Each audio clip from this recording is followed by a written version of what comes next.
Ahoj, já vás vítám u dalšího, no ne dalšího ani nového, no spíš nového studio update. A jak vidíte, tak jsem se přestěhoval z toho stolku, kde byl poslední unboxing na nové místo, na nový stůl, který jsem si sám vyráběl.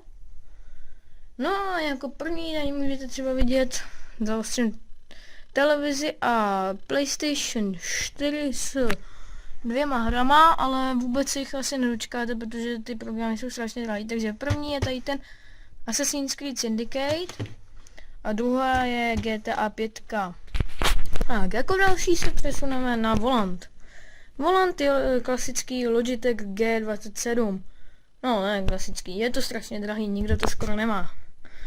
No a jak vidíte, všechno funguje. Řadící páka funguje.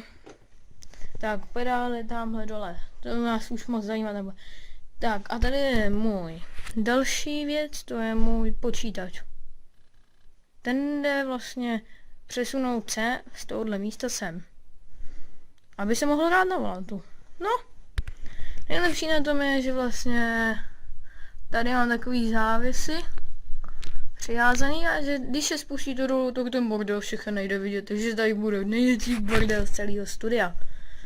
No a to by asi pro tenhle krátký studio update 1 bylo všechno.